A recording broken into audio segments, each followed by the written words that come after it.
Bismillahirrahmanirrahim. Assalamualaikum warahmatullahi wabarakatuh. Waalaikumsalam warahmatullahi wabarakatuh.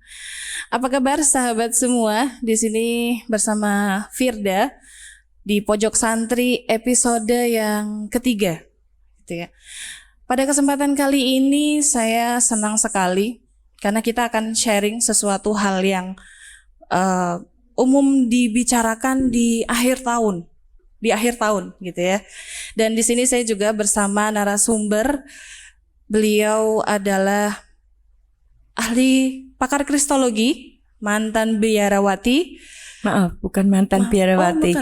Kalau biarawati itu Katolik. Kalau saya mantan aktivis gereja. Oh iya, mantan aktivis gereja. Ternyata berbeda, nggih. Ya, kita sapa terlebih dahulu. Ada Ustadzah Dr. Anda Dewi Purnamawati, Magister Hukum Islam. Pemikiran Islam. Magister Pemikiran Islam. Apa Ustazah? Assalamualaikum Ustazah. Waalaikumsalam warahmatullahi wabarakatuh. Bagaimana kabarnya hari ini Ustazah? Alhamdulillah luar biasa. Allahu Akbar. Tetap semangat. Okay. Vibes-nya itu selalu berapi-api semangat gitu ya. Setiap kemarin sempat saya bertemu juga dengan beliau. Dan kali ini secara khusus beliau luangkan waktu untuk hadir di tengah-tengah kita yang akan membahas sesuatu topik yang umum dibicarakan di akhir tahun saja, yaitu perayaan Natal, Tahun Baru dari sudut mantan aktivis gereja. Iya, betul. Ya, sebelum kita masuk ke inti topik pembicaraannya, kita perlu tahu profil beliau. Profil dari panjenengan. Oke. Secara singkat. Saya tadi udah disebutkan sama Ustadzah Firda. Nama saya Ibu Dr. Anda Dewi Purnamawati, Magister Pemikiran Islam. Iya. Saya tinggal di Solo, di Sumber, di utara Masjid Istiqlal Mandiri Center Sumber, Solo. Monggo kalau pengen sharing-sharing ke saya bisa menghubungi nomor telepon saya di 081 329 30552. Ya. Alhamdulillah bulan Februari 2024 ini umur keislaman saya sudah 25 tahun. Ya. Jadi saya masuk Islam bulan Februari tahun 99. Saya berasal dari keluarga Kristen yang taat. Orang tua saya khususnya ibu saya sampai saat ini masih aktif di dalam kegiatan penginjilan di Pulau Lombok. Di usia beliau yang sudah 80. Jadi saya membayangkan ibu saya di usia yang 80 saja masih aktif ya di dalam gerakan penginjilan. Kenapa saya yang baru 62 saya tidak semangat begitu ya. Adik saya yang satu yang laki-laki sejak tahun 97 sampai sekarang masih jadi pendeta di Cimahi Bandung. Dan dia seorang staf ahli dan dosen tetap di sebuah sekolah tinggi teologi di Bandung. Fokusnya anak-anak muda, ya, khususnya anak-anak muda Islam. Ya.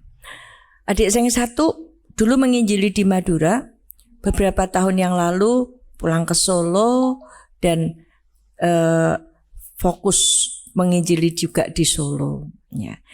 Saya sendiri sebelum saya masuk Islam, saya aktivis gereja. Ya. Umur 7 tahun, 8 tahun, karena didikan ibu saya yang menanamkan kekristenan dengan taat itu, saya umur 7 tahun, 8 tahun sudah bisa mempengaruhi teman-teman saya Islam. Wow. Jadi kalau kami menyebutnya Minggu ya. Yeah. Nah, kalau hari Minggu ibu saya bilang, ibu ke gereja, kamu sekolah Minggu. Ajak teman-temanmu yang Islam pergi sekolah Minggu. Kasih tahu nanti kalau sekolah Minggu dikasih roti ya. Saya umur 7 tahun tuh tahun 69. Namanya roti itu barang mewah tahun 69 itu ya. Nanti kalau rajin sekolah Minggu, Natalan itu dapat hadiah. Sepatu, tas, buku. Tahun sekian itu sepatu, tas, buku itu barang yang mewah. Nah, jadi trik kristenisasi itu bukan baru sekarang ya. dari dulu sudah dilaksanakan oleh mereka orang Kristen, dan orang Kristen, baik Kristen Katolik maupun Protestan, Kristen secara umum, itu adalah pelaku amanat agung namanya. Amanat agung itu sebuah istilah, itu ada di Injil Matius 28 ayat 19. Karena itu pergilah, jadikan semua bangsa muridku dan baptislah dalam nama Bapa, Anak, dan Roh Kudus. Ini yang perlu dipahami ya. Jadi setiap orang Kristen itu misionari, ada yang aktif tapi ada yang pasif. Tapi mereka pelaku amanat agung. Ya.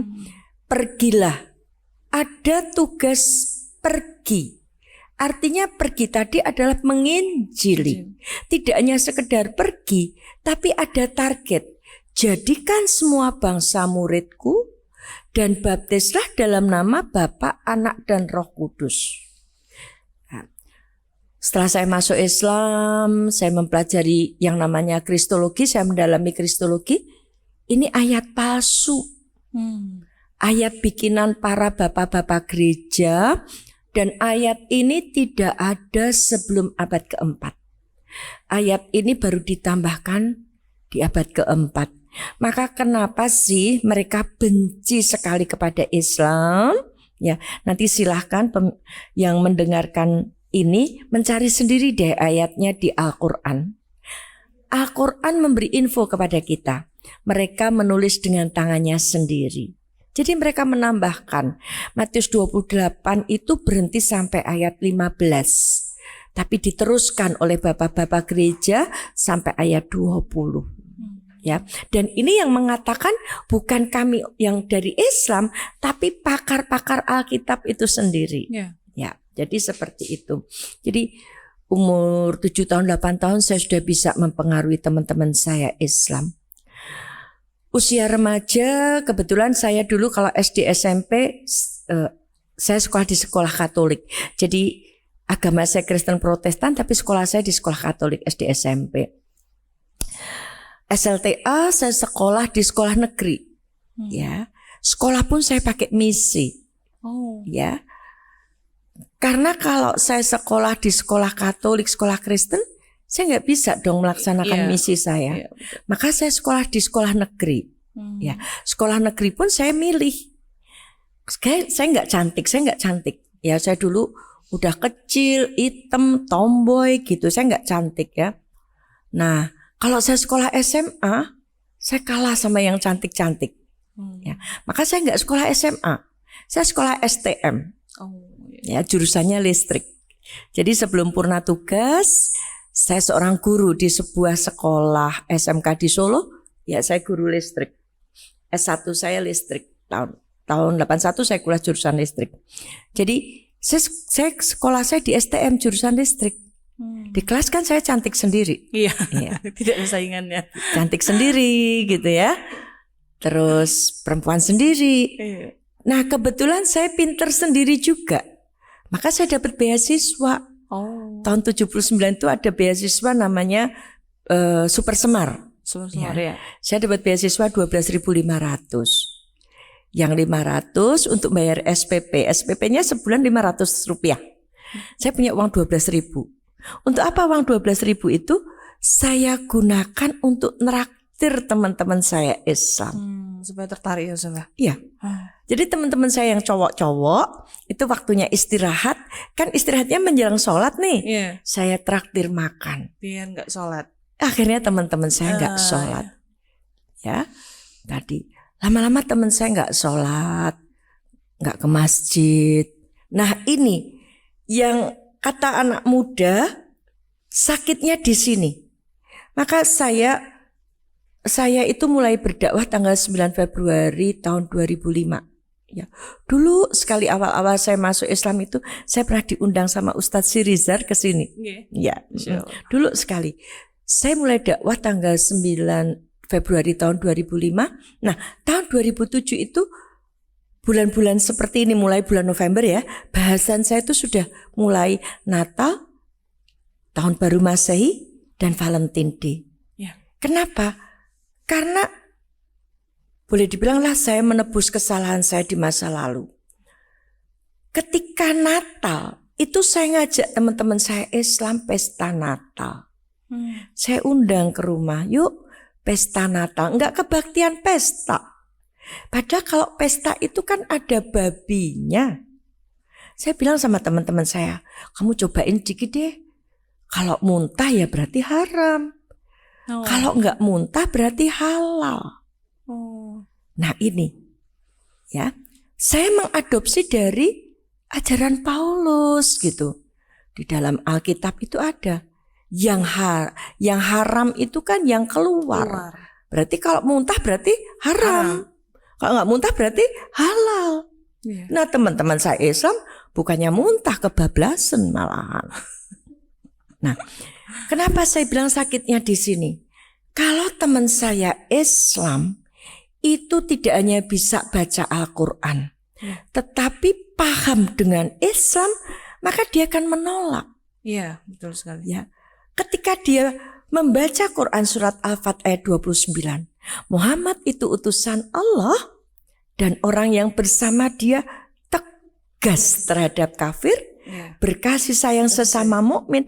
Maka ketika waktunya sholat saya ajak, saya traktir makan, mesti mereka harusnya menolak dong. Iya. Ya, mesti mereka harusnya sudah bikin apa ya, bikin tameng nih. Tameng. Yang ngajak saya makan nih orang kafir gitu ya. Ya, enggak saya ke masjid. Iya. Kalaupun dia traktir, ya nanti kalau habis sholat. Iya, harusnya kan seperti itu. Harusnya begitu. Ya. Bahkan ketika saya undang Natal, mestinya dia bilang, udahlah lakum dinukum waliyatin, kamu mau pesta Natal, Natalan sendiri aja. Ya, mestinya seperti itu. Nah, tapi kenapa mereka ngikut ini? Dan ini di Indonesia bagian barat, bagian timur, Indonesia bagian timur, mulai Bali sampai ke Papua, ini hal seperti ini banyak terjadi. Jadi yang Islam ikut pesta Natal, mengucapkan selamat Natal. Nah ini, maka kenapa saya, walaupun tantangan saya itu berat, ya, baik tantangan dari pihak Kristen maupun tantangan dari pihak Islam sendiri, ketika saya mengatakan Natal itu haram, tantangan saya berat. Ini seperti itu. Jadi pengalaman saya seperti itu, termasuk tahun baru. Ketika tahun baru Masehi, saya ajak teman-teman saya Islam pesta lagi. Padahal pestanya bukan makan babi. Sekarang gantian gak makan babi. Kalau Natal itu B2, babi. Kalau tahun baru Masehi B1, biang. Biang itu anjing. Ya. Teman-teman saya Islam saya ajak makan itu. Dan mereka mau. Makanya aduh, sakitnya di sini ketika saya sudah masuk Islam. Kenapa sih gitu ya? Kok nggak nolak? Kok gitu. mau. Nah, maka tantangan kita adalah bagaimana bisa baca Al-Quran, bahkan hafid Al-Quran, dan paham Al-Quran itu. Sehingga ketika paham, ini bisa jadi benteng. Ya. Nah, Allah kan sudah mengingatkan. Di dalam Quran surat Al-Baqarah ayat 120, walan tardo angkal Yahudu wala nasoro hatta tatabi amilatahum. Ya. Allah itu sudah menyebutkan infonya, info musuh kita itu Allah sebutkan. Yahudi Nasrani. Jelas. Dan bagaimana mereka tidak akan senang kepada kita. Targetnya apa? Sampai kamu mengikuti mereka. Nah, ini kalau dipahami betul, ini bisa jadi benteng. Makanya saya heran gitu.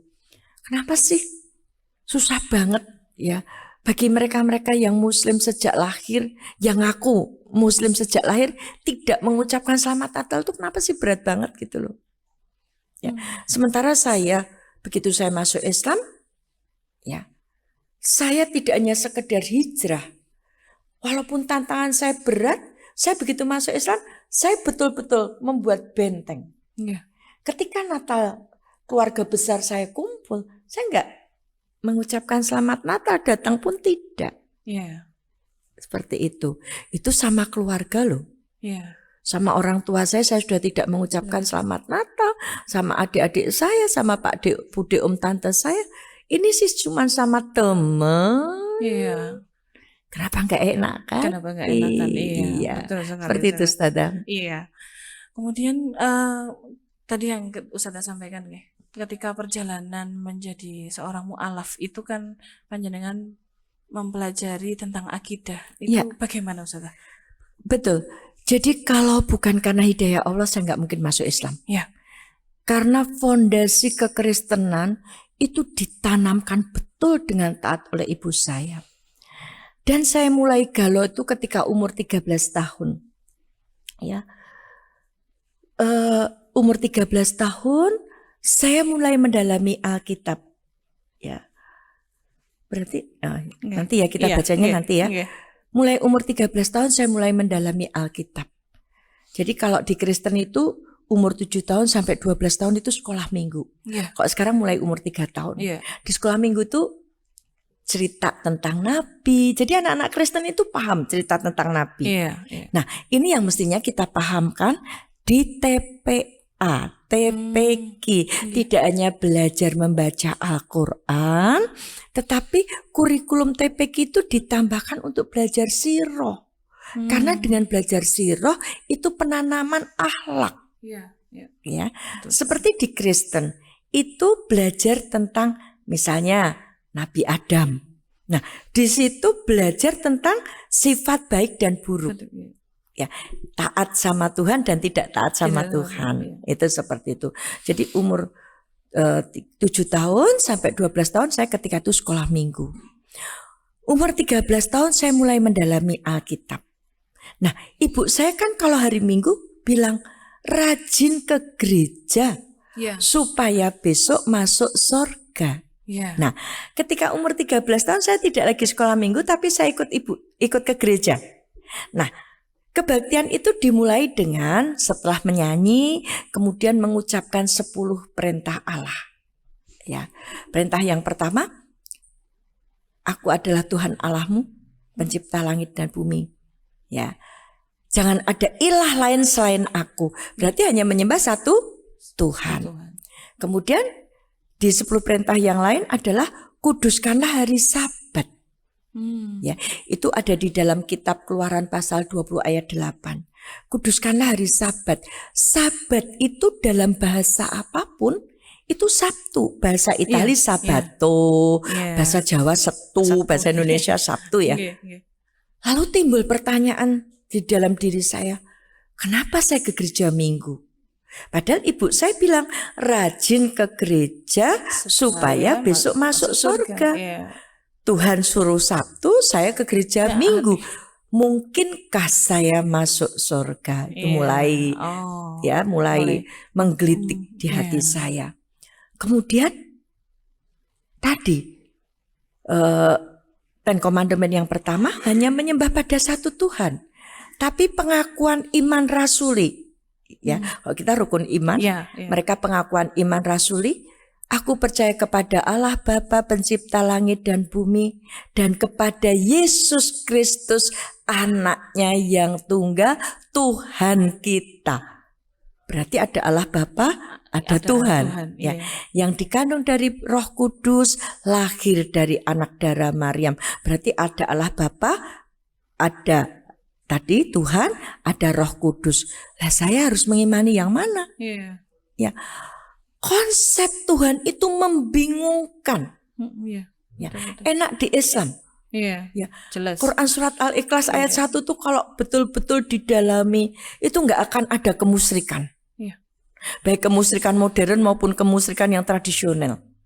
Ya, ketika orang itu betul-betul qul huwallahu ahad, katakanlah dialah Allah yang Maha Esa. Esa itu cuma satu. Ya, dan orang yang mengaku Islam ini memahami itu, maka tidak ada kok orang ada upacara ngalap berkah. Seperti itu. Ya. Nah, konsep Tuhan itu membingungkan. Ya. Ibadah membingungkan, konsep Tuhan membingungkan. Perayaan pun membingungkan. Tidak ada di dalam Alkitab itu perintah Natal. Itu enggak ada. Ya, dengerin semua. Kata Natal di dalam Alkitab itu satu pun tidak ada. Ya, nggak ada kata Natal. Ya, jadi saya bingung. Ya, saya lahir di rumah sakit. Di dalam Injil Lukas 2 ayat 6 sampai 20 itu cerita tentang kelahiran Yesus. Yesus yang dianggap Tuhan itu lahirnya di kandang domba. Saya ketika itu, saya manusia lahirnya di rumah sakit. Tuhan saya lahirnya di kandang domba. Kok kasihan banget sih Tuhanku? Ya. Kalau saya manusia, manusia. Saya dilahirkan sama ibu saya. Ibu saya manusia. Sama-sama manusia. Iya, betul. Ya. Sekarang Yesus itu Tuhan. Tuhan itu kan maha besar. Dilahirkan oleh manusia.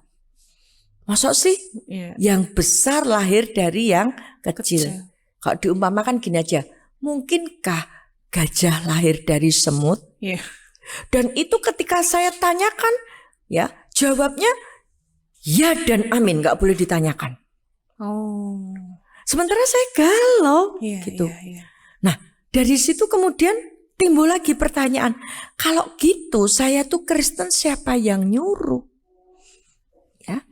Jadi di dalam Alkitab itu Tuhan maupun Yesus tidak pernah mengeluarkan pernyataan, hei manusia beragama Kristenlah kamu. Ya ini mungkin beberapa hari ini ada TikTok. Ya ada TikTok dari orang Kristen yang gak terima ketika saya mengatakan tidak ada perintah beragama Kristen di dalam Alkitab. Dia bilang Yesus itu gak ada yang menandingi. Ya. Yesus itu bisa membuat mujizat. Tapi di dalam Alkitab Yesus bilang, aku tidak bisa berbuat apa-apa dari diriku sendiri. Ya, dia bilang kalau aku melakukan sesuatu itu karena perintah dari Bapakku. Berarti, ya. Nah, Yesus itu tidak pernah mengatakan dirinya Tuhan dan dia tidak pernah mengatakan bisa menyembuhkan orang mati dan lain sebagainya. Dia bilang, aku mengerjakan sesuatu itu karena perintah dari Bapakku. Bapakku itu panggilan kesayangan Yesus kepada Allah. Ya. Jadi saya galau. Lalu saya Kristen ini siapa yang nyuruh? Ya. Mulai umur 13 tahun itu saya tanya sana, tanya sini. Dan penuh dengan penderitaan. Penderitaannya apa? Bu, saya marah besar. Ya, dipukul ibu saya, ya segala macam lah tekanan saya rasakan. Sementara aneh tapi nyata, saya galau dengan kekristenan saya, tapi saya bisa mempengaruhi teman-teman saya Islam di situ. Nah, saya mencari sampai di puncak kegalauan saya nggak pernah ke gereja. Kalau Natal saya bingung. Kalau saya ke gereja diajak berdoa saya juga bingung. Pendeta berdoa, ya Allah Bapa yang kami panggil dalam nama Tuhan Yesus Kristus. Saya mintanya sama Allah Bapa apa sama Yesus? Bingung. Akhirnya saya nggak pernah ke gereja. Ya. Di puncak kegalauan saya ke toko buku Kristen. Niatnya mau menguatkan iman Kristen saya lagi. Aneh tapi nyata. Justru di toko buku Kristen itu saya ketemu buku Islam. Nih. Judulnya Akhlak Islam, ya. Ini kalau mau lihat bukunya judulnya Akhlak Islam, ya. Nah, setelah saya membaca buku ini, dasarnya saya tuh hobi membaca. Setelah saya membaca buku ini, saya menemukan bahwa ajaran Islam itu luar biasa. Bukan biasa di luar loh ya. Nah, luar biasa. Mulai akhlak terhadap Allah. Tunduk, patuh, taat, bergantung, merasa diawasi Allah. Luar biasa. Jadi ketika saya membaca buku ini, awalnya saya baca cepat buku ini. Kemudian saya baca perlahan-lahan. Sampai beberapa kali.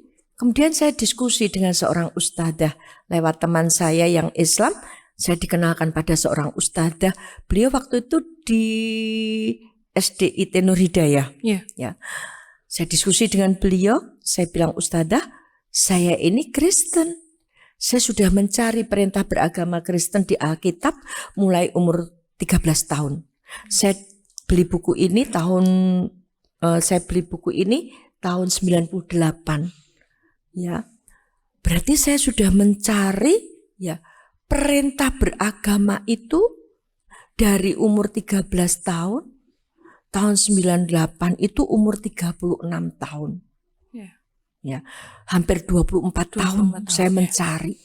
Saya nggak menemukan perintah beragama Kristen. Bisa nggak menunjukin perintah beragama Islam? Kalau bisa saya mau masuk Islam. Beliau tunjukkan Quran surat Ali Imran ayat 19. Inna dina indallahil Islam. Agama milik Allah itu agama Islam. Saya diterangin bahwa agama milik Allah itu Islam. Terus saya berpikir, oh pantesan di Alkitab saya cari perintah beragama Kristen nggak ada. Di Katolik saya cari perintah beragama Katolik nggak ada juga. Dulu waktu remaja saya tidak hanya punya pacar Islam, saya juga punya pacar Hindu gitu ya. Di Hindu juga nggak ada. Ternyata Allah menyuruh Islam. Lalu saya tanyakan, saya nggak Islam tuh, terus gimana? Ya, agama saya Kristen, terus gimana? Kalau milik Allah itu Islam. Dia bilang, Bu Dewi, Al-Quran itu lengkap. Ya, di dalam Quran surat Ali Imran ayat 85, Allah berfirman, wa may yabtaghi ghairal islami dina fala yuqbala minhu, ya. Wa fil akhirati minal khosirin. Barang siapa mencari agama selain Islam. Di Indonesia ada 6 agama loh ya. Hati-hati yang termakan paham pluralisme agama, menyamakan semua agama ya. Di Indonesia ada 6 agama. Kristen bukan Islam, Katolik bukan Islam, Hindu bukan Islam, Konghucu bukan Islam, Buddha bukan Islam. Apa firman Allah? Sekali-kali tidak diterima darinya. Tidak diterima itu berarti ditolak. Ya saya bilang, loh berarti saya ditolak dong. Padahal saya udah baik loh sama orang Islam. Teman-teman saya Islam saya traktir loh ya. Saya bilang gitu. Ya ditolak. Karena milik Allahnya Islam. Akhirnya saya berpikir, berarti kalau pengen masuk surga harus Islam dong. Iya. Karena selain Islam ditolak, maka ayatnya di akhirat termasuk orang rugi. Sebaik apapun di dunia, kalau tidak Islam ditolak sama Allah. Ya udah, akhirnya saya nyerah. Perjalanan 24 tahun, saya mencari, tanya sana, tanya sini, diskusi sana, diskusi sini. Ya, dan nah ini tidak ada satupun teman Islam saya yang mendakwai saya. Nah ini makanya ya saya mengajak para pemirsa yang melihat podcast ini, yuk jadikan dakwah itu sebagai lifestyle. Ya, amar ma'ruf nahi mungkar, bukan amar ma'ruf sambil mungkar loh ya. Bukan amar ma'ruf nyambi mungkar loh ya. STMJ. Sholat terus maksiat jalan. Iya, bukan itu ya. Tapi ayo dakwah itu jadi lifestyle. Ada satu kebanggaan kalau bisa mendakwai. Paling enggak yuk sholat yuk gitu ya. Itu ada satu kebanggaan begitu. Iya. Gitu Ustazah. Iya. Kemudian kalau sumber perintah agama itu tidak ada di Alkitab sudah. Berarti itu sumbernya dari mana Ustazah?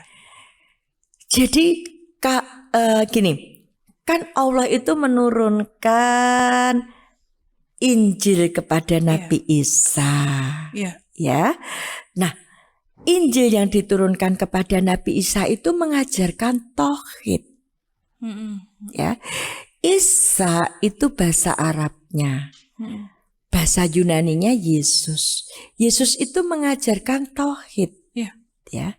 Nah, lalu dalam perjalanannya ada orang Yahudi namanya Paulus. Paulus itu ngaku muridnya Yesus dan dia benci dengan ajaran Yesus. Maka dia merusak ajaran Yesus tadi. ya, yang tadinya hanya satu Tuhan, kemudian Paulus ini memunculkan Yesus. Nah, ini embrio dari Trinitas. Tapi kalau kita mau bahas di sini, nanti jadi lain kali deh. Kita bahasnya tentang Kristologi. Nanti kita keluar dari, kalau bahas itu nanti kita keluar dari kesepakatan pertama. Tadi kita membahas tentang Natal, ya. Iya. Ustadzah kan sebagai muslimah pilihan ya Ustadzah. Kalau saya kan muslimnya dari lahir gitu ya.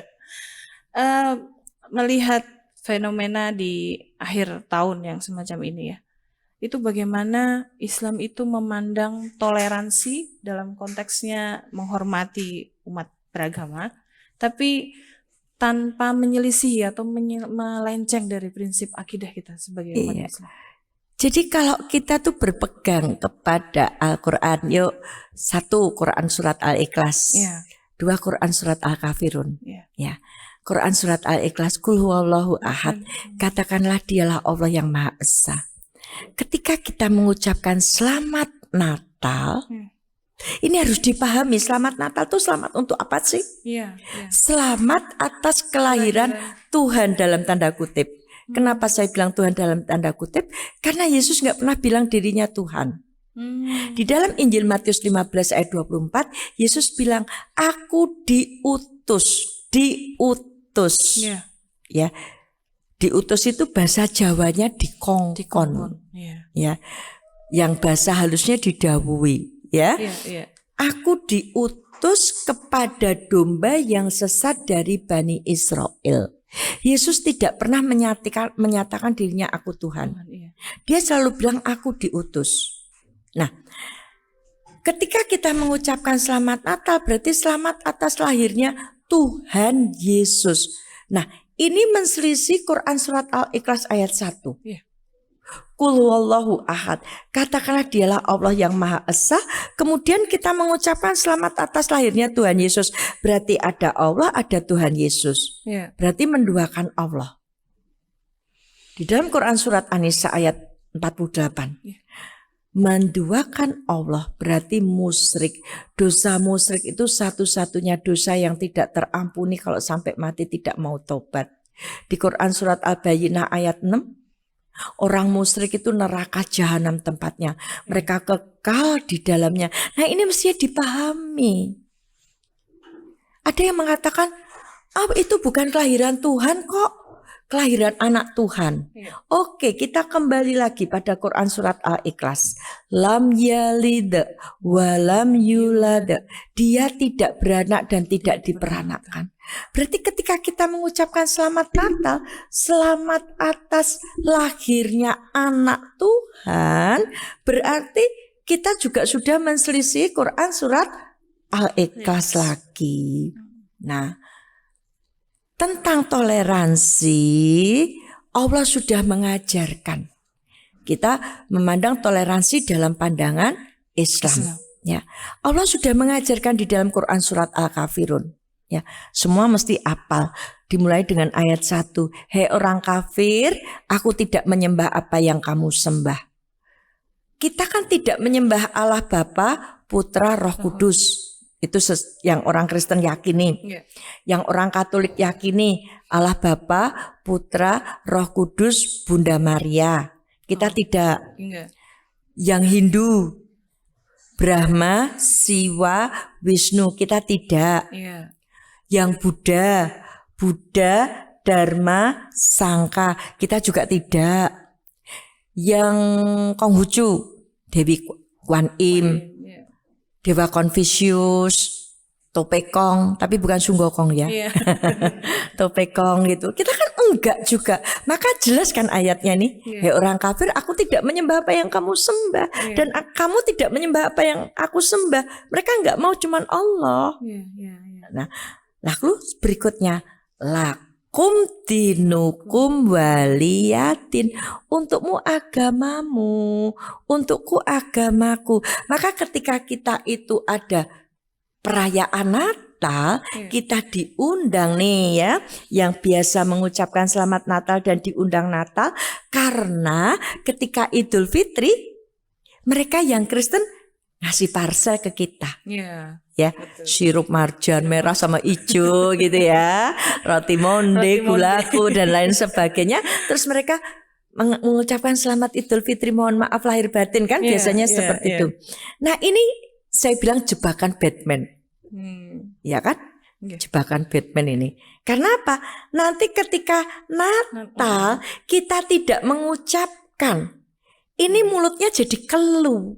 Tapi kalau kita kembali kepada surat Al-Kafirun, nggak akan jadi keluh. Ketika mungkin teman kita yang Kristen bilang, loh dulu waktu Idul Fitri aku ngucapin selamat Idul Fitri loh ya, sekarang aku Natalan. Jawab kita gimana? Oke, selamat, kamu selamat merayakan Natalmu. Ya, bukan, oke selamat Natal, bukan. Oke, selamat kamu merayakan Natalmu. Ya, silakan kamu pesta Natal. Lakum dinukum waliyatin. Ini kita harus tegas tadi, kembali Quran surat Al-Fat.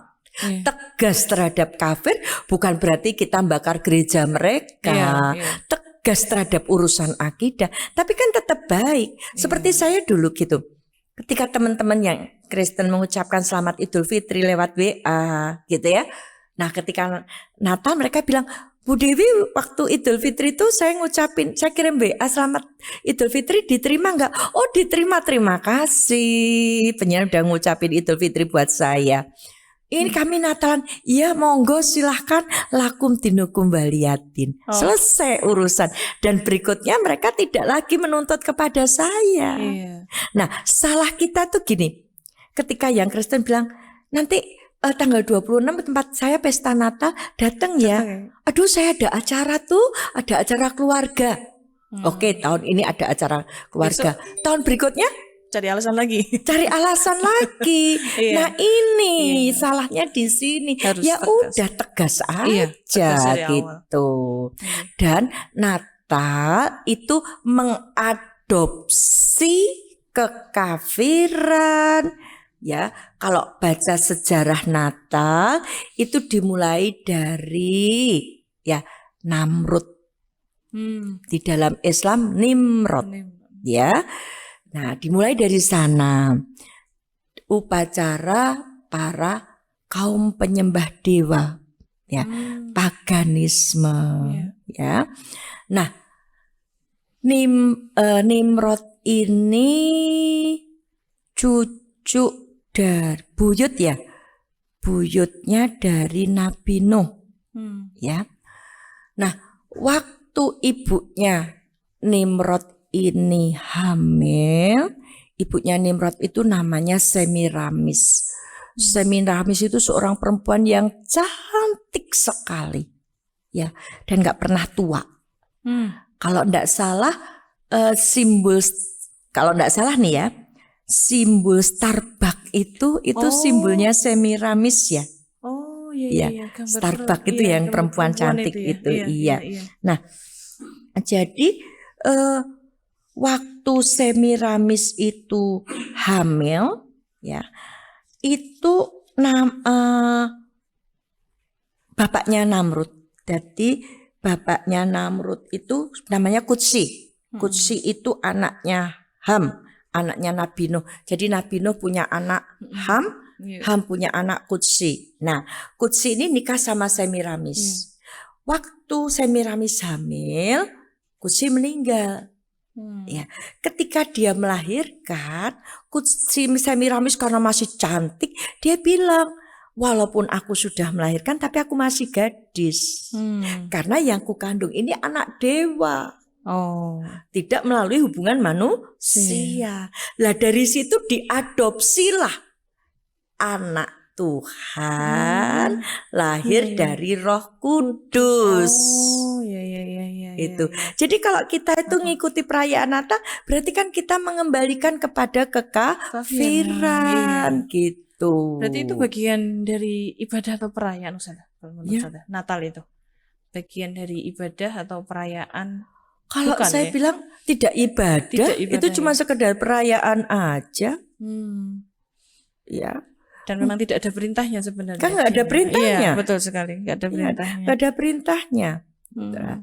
Terus Namrud itu jadi orang yang kuat, besar karena anak Tuhan kan? Iya, iya. Dan kemudian dia merasa dirinya Tuhan. Kemudian bahkan dia ketika itu membakar Nabi Ibrahim. Karena nggak terima. Iya, iya.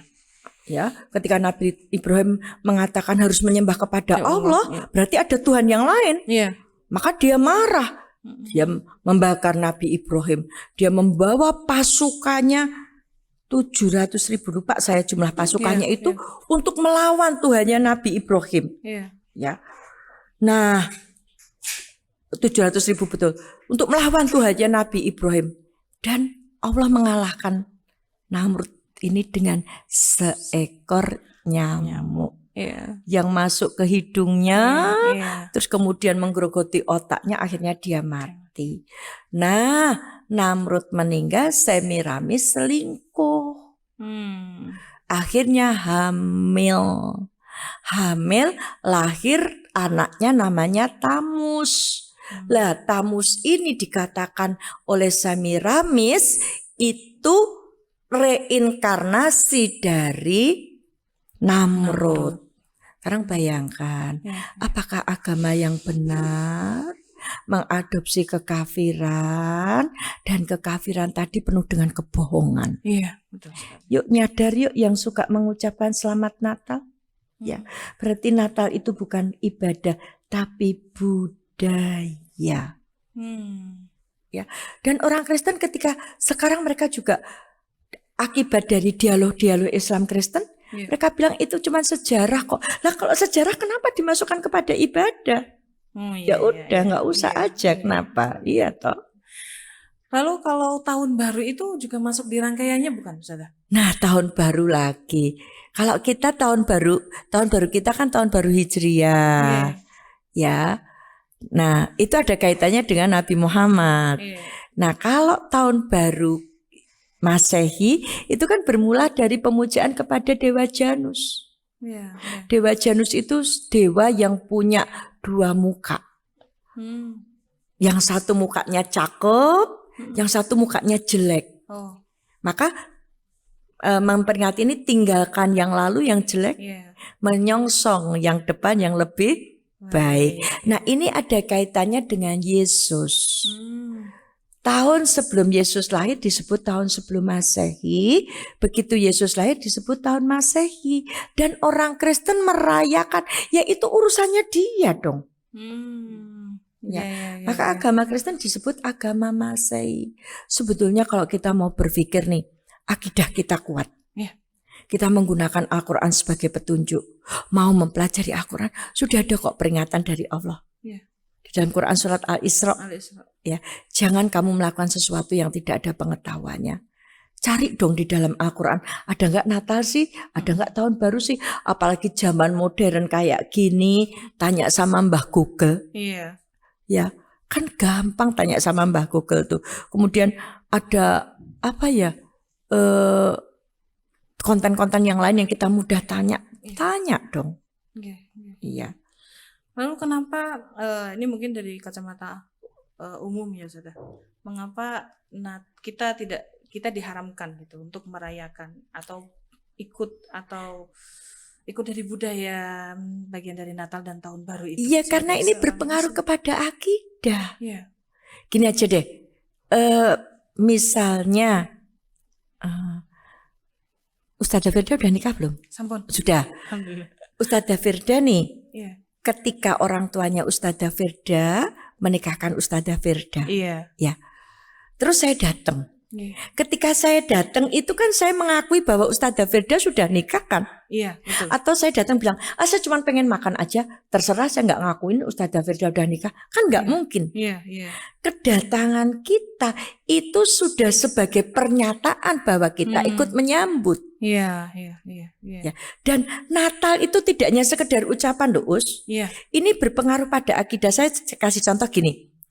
Ustazah Firda mau nggak makan daging ayam yang disembelih dengan tidak menyebut asma Allah? Mau nggak? Nggak mau kan? Haram kan? Haram. Tapi ayam yang disembelih dengan asma Allah, Bismillahirrahmanirrahim, ini kan jadi halal. Iya. Hanya dengan satu kata Dengan satu Bismillahirrahmanirrahim yang haram jadi halal. Iya. Berarti ucapan Bismillahirrahmanirrahim ini bukan hanya sekedar lip service. Penentu. Penentu. Iya. Begitu juga mengucapkan selamat Natal ini bisa menjadi penentu akidah kita. Nah, ini yang perlu dipahami. Maka hati-hati dengan pluralisme agama, menyamakan semua agama. Semua agama baik, semua agama benar, semua agama masuk surga. Kalau semua agama baik, semua agama sama, berarti Islam sama dong dengan Kristen. Islam sama dong dengan Hindu. Islam sama dengan Buddha, Konghucu. Padahal Islam dari Allah. Dari Allah. Nah, disamakan yang Kristen ini otaknya Paulus manusia. Berarti yang dari Allah diturunkan, yang dari manusia dinaikkan biar bisa sejajar. Ini pelecehan terhadap Islam loh, nggak main-main. Ini pelecehan terhadap Allah loh. Ya, yang dari Allah diturunkan derajatnya supaya bisa sama dengan yang dari manusia. Maka ini kesesatan. Ya. Dan bukankah di Quran surat Al-Maidah itu Allah sudah berfirman toh? Waraditu lakumul islamadina, dan telah kuridhoi Islam jadi agamamu. Nah, jadi kalau ada pertanyaan bagaimana menjaga anak-anak kita atas beredarnya pluralisme, dari kecil itu sudah diajarkan. Ya, bahwa maka saya sering ngajarin lagu gini. Agamaku Islam, Islam agamaku. Kalau tidak Islam, bukan agamaku. Ini pembentengan terhadap pluralisme sejak kecil. Kalau bukan Islam, bukan agamaku. Allah itu Tuhan, Tuhan itu Allah. Kalau tidak Allah itu bukan Tuhan. Ini untuk membentengi dari kegiatan doa bersama. Ketika doa bersama yang Kristen bilang, ya Allah Bapa yang kami panggil dalam nama Tuhan Yesus Kristus, bukan Allah, berarti bukan Tuhan. Ini bisa untuk membentengi. Maka pembentengan itu mulai dari kecil. Ya, saya dari kecil sudah dibentengin ibu saya. Kalau saya mau pergi, mau dolan gitu, anak kecil, Bu mau dolan, apa kata ibu saya? Selangkah kamu keluar dari pagar, kamu ketemu orang Islam. Boleh bergaul sama orang Islam, tapi jangan masuk Islam. Saya besar di lingkungan orang Islam. Sampai segitunya gitu. Iya. Ya, dari kecil itu ditanamkan, boleh bergaul sama orang Islam, tapi jangan masuk Islam. Nah, ini yang perlu kita tanamkan. Ya, kita tidak perlu bilang boleh bergaul dengan semua saja, semua yang lain jelek, enggak. Boleh bergaul dengan siapa saja, agama apa saja, tapi agama kita Islam yang dari Allah. Islam yang dari Allah. Ini perlu ditanamkan. Apalagi di bulan Desember ini kan identik dengan liburan sekolah anak-anak gitu. Iya, betul. Nanti santri-santri kita juga akan menjalani masa liburan yang cukup panjang. Dan ini ada godaan loh Us di Solo itu. Betul sekali. Di Jalan Sudirman ya. Yang di balai kota itu sudah ada atribut-atribut Natal. Betul sekali. Nah, itu jangan foto di situ ya. Karena barang siapa menyerupai suatu kaum, dia termasuk kaum itu. Ngapain sih kita sibuk-sibuk Natal? Biarin aja urusan mereka. Daripada sibuk menyibukkan urusan mereka, mending kita sibuk urusan apa? Muslim, liburan. Ya, kesempatan liburan. Beli novel-novel Islam. Iya kan? Iya, novelnya Ustadz Adian Husaini, Kemi, itu untuk membentengi dari pluralisme. Judulnya Kemi. Lupa nggak saya bawa. Iya. Ya. Jadi mungkin nanti untuk santri-santri gitu ya, kalau pas masa liburan ada tahun baru, apa sarannya Ustazah? Mendingan saran saya gimana? Gitu. Saya Islam. Ya, harus ditanamkan. Saya Islam.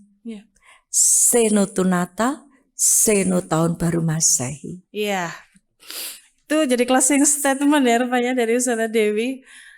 Senang sekali saya. Ini sebetulnya waktunya masih sangat kurang ya Ustazah. Kita kalau membahas tentang Natal dan Tahun Baru ini Iya, pelajarannya sangat banyak. iya. Apalagi untuk santri-santri Iya, khususnya. santri-santri. Ya, Bu Dewi ini umurnya sudah 62 loh ya. Bu Dewi belum punya kader. Iya. Yuk, kita nggak bermimpi, tapi kita bercita-cita yuk. Ada generasi Muhammad Al-Fatih, Iya. ada generasi Sultan Salahuddin Al-Ayyubi. Siapa itu? Ayo, para santriwan bilang, itu saya. Iya. Ya, generasi Muhammad Al-Fatih, generasi Sultan Salahuddin Al-Ayyubi abad 21, itu bismillah, itu saya. Bangga jadi muslim, gunakan sholat jadi lifestyle, gaya hidup.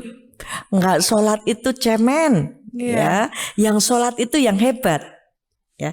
Dakwah sebagai gaya hidup juga, ya. Bu Dewi pesan untuk para santriwan santriwati, ya, bikin tulisan, I Muslim, say no to Natal, say no to tahun baru Masehi, say no to Valentine. Iya, iya. Itu jelas sekali nggih. Jadi tidak ada istilahnya abu-abu. Iya. Jelas hitam-hitam, putih-putih gitu. Iya. Iya, enggak gitu ya. Iya, pada kesempatan kali ini saya insyaallah jazakallah khairan Ustazah atas sharing Sama-sama. ilmunya. Ya. Ini mudah-mudahan bisa jadi pelajaran untuk kita semua ya. Untuk seluruhnya, untuk saya pribadi juga yang saya juga kemudian juga sudah punya putri gitu. Jadi ternyata Terutama ketika Ustazah, nggih. ngasih tahu anak putri itu susah. Betul sekali Ustazah Karena itu. baperan. Baperan, Kayak Us. di gaspol tidak bisa, tapi kalau tidak diberitahu anaknya jadi tidak paham. Iya. Bahkan Ini baperan. nggih. Gitu aja sih nggak boleh toh, Us. Kan biasanya nggih, betul gitu. sekali. Iya, betul sekali itu biasanya yang disampaikan anak-anak. Iya. Jadi memang kita harus cari cara. Mungkin dari tayangan ini anak-anakku semuanya, mungkin remaja yang ada di luar sana juga bisa jadi tersadarkan bahwa kita itu harus bangga menjadi seorang muslim, tidak perlu ikut-ikutan. Iya. Dan sudah jelas dipaparkan tadi ya terkait tentang Natal dan Tahun Baru itu bukan bagian dari kita sebagai seorang Islam gitu ya. Ya, waktunya sudah habis Ustazah sepertinya. Saya sudah ditok-tok nih sama. Iya. Ya. Iya. Ya, tetap semangat. Ya. Jaga iman Islamnya. Oke. Insyaallah. Jazakallahu khairan Ustazah. Doakan saya tetap istiqomah di jalan Allah. Sehat-sehat Ustazah. Ya. Wah, itu sangat membantu sekali. Barangkali besok bisa mampir lagi ke sini. Insya Allah saya Bisa sediakan berbagi. waktu. Nggih, Iya. Masya Allah nih. Catat nggih Ustazah, nanti barangkali kita bisa sharing-sharing bareng lagi sama Ustazah. Mungkin usul aja. Iya, boleh. Nanti menjelang Valentine. Oh iya, bisa. Menjelang bisa. Valentine. Iya. Nanti kita podcast lagi. Dicatat nggih, minta tolong Iya. Masnya nanti di reminder buat kita gitu. Dan untuk seluruh sahabat pemirsa di rumah, barangkali dengan tontonan yang semacam ini bisa memberikan banyak sekali manfaat untuk antum semua. Jangan lupa untuk terus mendengarkan podcast Imam Syuhodo, dan bagi antum yang mau mengirimkan saran serta kritik, mungkin bisa lewat DM di Instagram kita di @imamsyuhodo_official, begitu ya. Kalau saya boleh menukil satu sedikit yang Ustazah pernah sampaikan, gitu ya. Hidayah itu bukan milik orang yang belum masuk Islam dan kemudian dia masuk Islam, tapi hidayah itu adalah milik Islam yang sejak lahir dan bagaimana dalam kehidupannya dia bisa menjalankan Islam secara kafah. Gitu ya. Hidayah itu bukan hanya yang non-muslim kemudian masuk Islam. Iya. Hidayah itu termasuk yang lahir Islam, bagaimana di dalam kehidupannya mau melaksanakan Islam ini secara kafah. Ya. Dan itu dicari dan dipelajari. Oke, Masya Allah. Ya, karena waktunya sudah habis ya. Oke, saya closing saja. Mudah-mudahan di kesempatan lainnya kita bisa bertemu dengan topik-topik yang lebih menarik lagi. Mohon maaf atas segala salah-salah kata dan sikap. Sekali lagi jazakumullah khairan Ustazah atas kehadirannya di sini, begitu ya. Saya Firda pamit undur diri. Wassalamualaikum warahmatullahi wabarakatuh. Waalaikumsalam warahmatullahi wabarakatuh.